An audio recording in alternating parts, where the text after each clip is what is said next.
this video we're going to show how to feed materials from a roll or roll-to-roll laminating.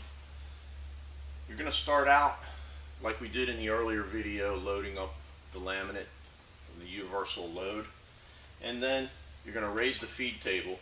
But before you do, if you remember to put your press roller down, it'll avoid damaging the press roller and a lot of noise. So we're going to put the feed table up. We're going to get our bottom material here, which in this case is wide format digital prints. We're going to feed these prints behind the silver idler bar on the bottom. And again, we want to avoid taking off a lot of extra material. Unlike a printer where you have to unload a bunch of material off the roll to get it started, on a laminator you want to try and keep that material on the roll as much as possible and rolled up tight. So you see I've just got it up to where it reaches the gray roller. I'm going to check and make sure I've got the machine on forward and a slow speed. I like speed 2. I'm going to get the foot pedal and I'm going to allow the machine to feed that imaged media up into the nip area. Once it gets under the nip, then I can lower the main rolls. And you may notice the media wanting to push back a little bit. It's naturally going to do that because the roll is coming down. If you let it, then you won't introduce any extra wrinkles. When we reach the point where the roller stops, we're just going to want to go slightly past that. I use the hour hand on the clock as an example. So if we bring it down and it stops at 12 o'clock, you want to go to 1 o'clock, no more.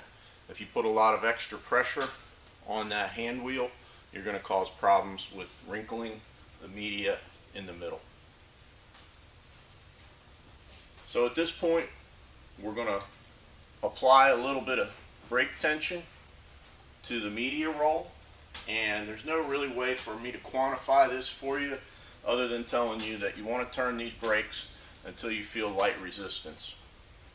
Then we're going to do the same thing on the laminating roll.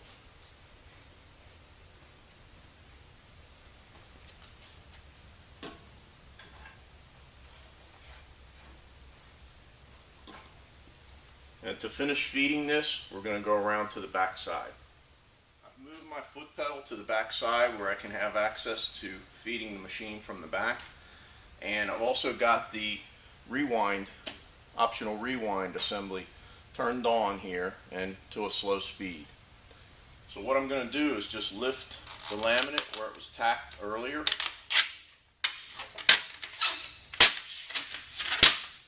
Once I've got that lifted up to where it's not going to stick to the table, I'll hit the foot pedal and start feeding the material through.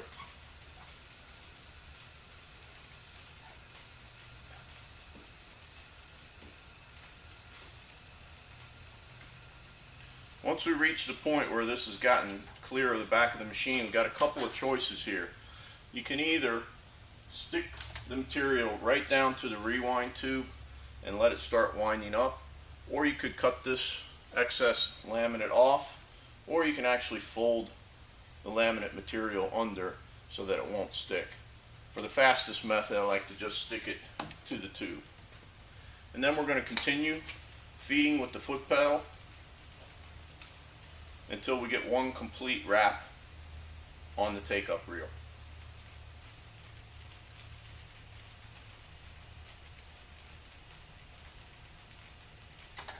At this point, we're going to want to go to the front and check our adjustments. Now that we've got the media fed through and wound up onto the rewind, we can run the machine automatically. And we're going to take a look at how the material looks as it goes through. If you've got excessive wrinkles in the laminate on top, you can simply tighten up the brake tension on the top roll and that should straighten those out.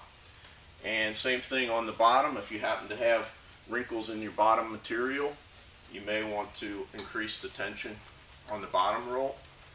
And then the third thing we're going to check for is if the media is trying to push towards the middle and creating a slack in the middle, you're going to want to check the roll pressure.